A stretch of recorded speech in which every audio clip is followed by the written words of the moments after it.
I'm the Director of Education at the Community Action Council of Howard County. We are the designated anti-poverty organization in Howard County, and I will tell you a little bit more about that in a few minutes. I am so pleased to be here with you and to be able to follow Mariana and their many, many community partners and friends of the Community Action Council. My role there is the Director of Education. CAC is the only recipient of the Head Start grant and the only provider of Head Start in Howard County. We provide high quality pre-kindergarten education to children ages 3 to 5 in income eligible families. How amazing has it been to just hear from these folks who are individuals, families, and groups who see a need in our community and step up to meet it. Raise your hand if you have learned something already today. Awesome. Okay. Well, so I am here to tell you a story, but first I have a question for you. And you've been sitting for a little while, so my educator brain has to come out. So I want you to stand up if you can access the internet and Wi-Fi in your home. All right, most of us. Yep, all of us. All right. I want you to stay standing if you can close your eyes and name 3 things in your pantry at your house that you could eat right now.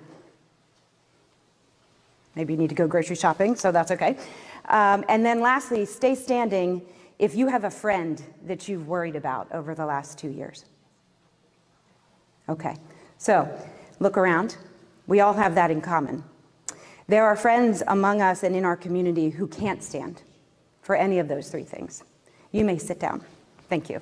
So let me tell you a story about a young man named Alex. Alex is in 10th grade and he attends a Howard County public school.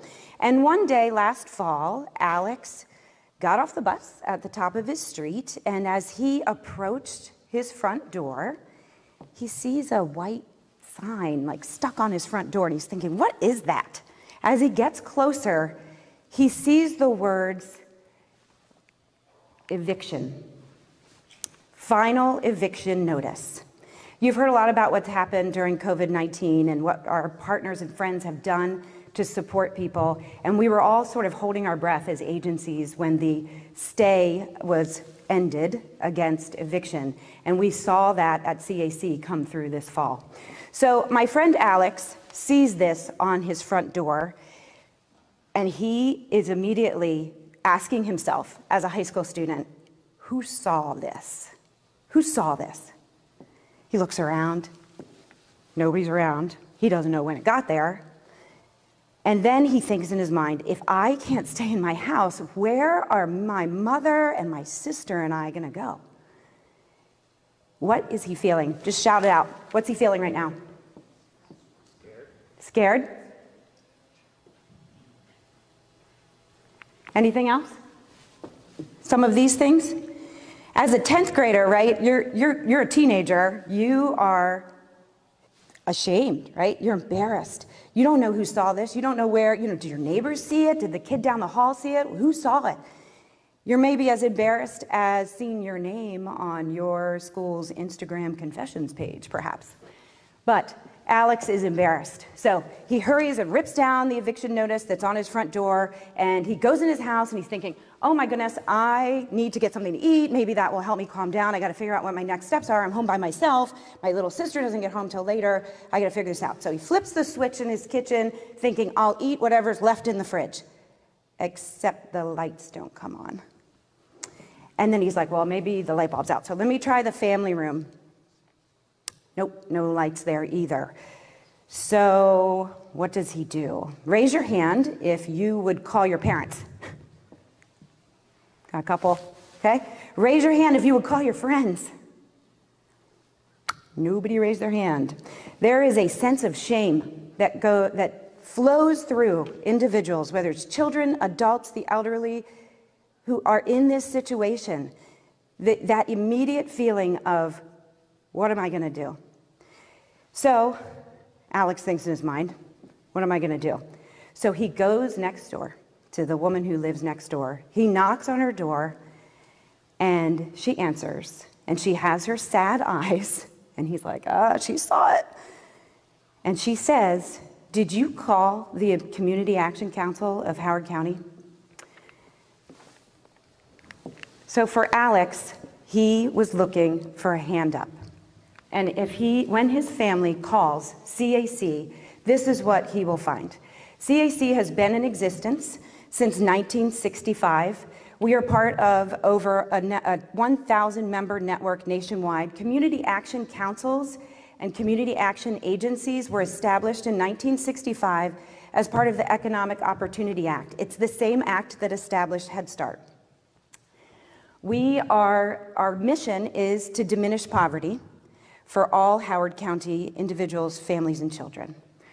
We have about 138 staff members. We have 7 locations across the county where we provide our services. And we have a fundamental bedrock group of volunteers who help us continue to run. And last year, we had more than 22,000 volunteer hours given to CAC. Last year, we also served more than 50,000 individuals. Who do we serve? We serve the county's most vulnerable citizens. This chart you see right here, every year the federal government regularly takes a look at the federal poverty guidelines, and that is the FY fiscal year 2022 federal poverty guidelines. So if you're in a family of 2, to receive services from the federal government, you can't make more than $18,310 a year. How many of you paid more than that for your car? Right? You don't have to answer. That's okay. How do people live like this in Howard County? We also know that about 5% of our families live below the poverty line. So you have, depending on the size of the family, families living below those caps. According to the United Way, about a quarter of our county has struggles to make their basic needs. Those are the families that one crisis, one medical bill are going to throw them over the edge, and they will not be able to pay their regular bills.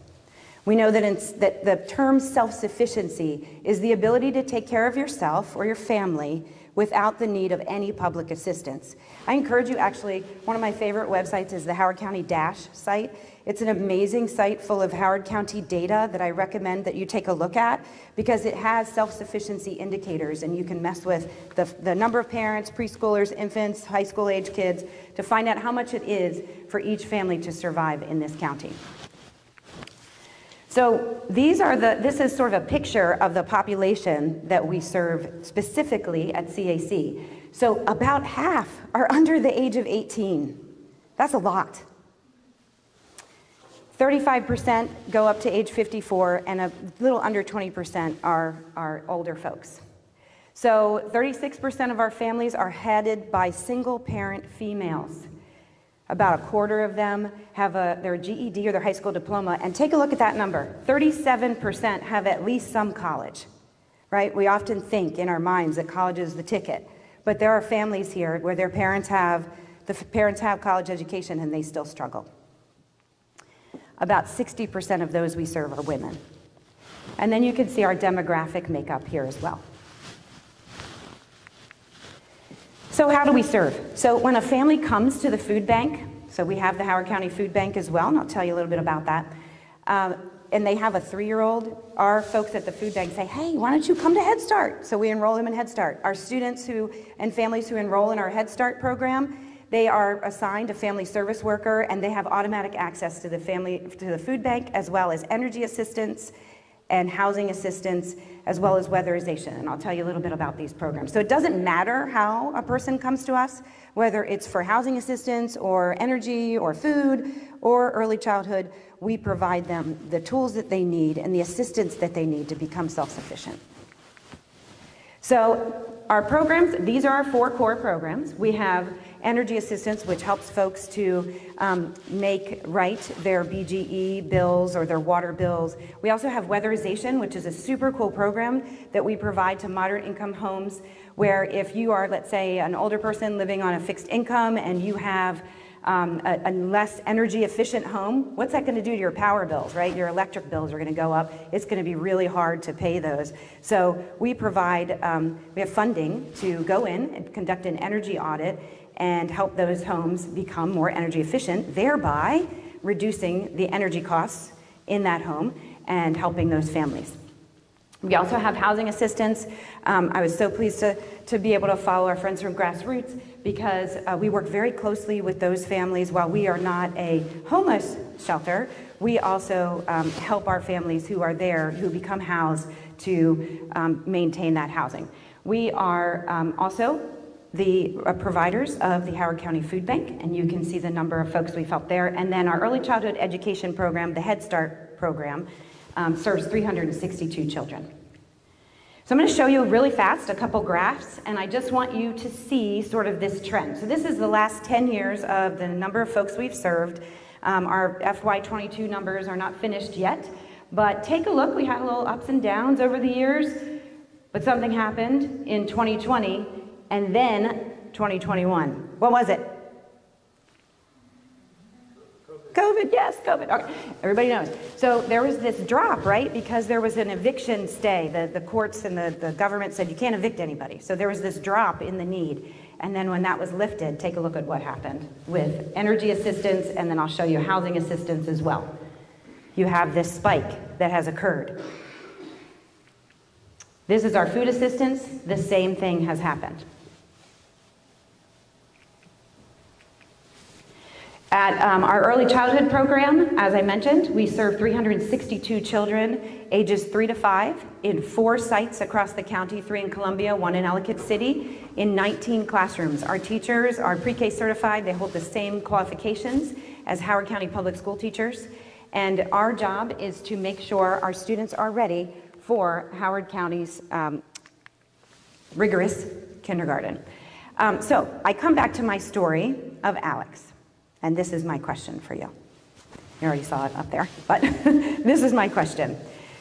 When you think about Alex, and you think about the person who's sitting next to you in algebra class, or the person on your basketball team, or your rival's basketball team, that could be Alex, right? It could be someone that needs your help.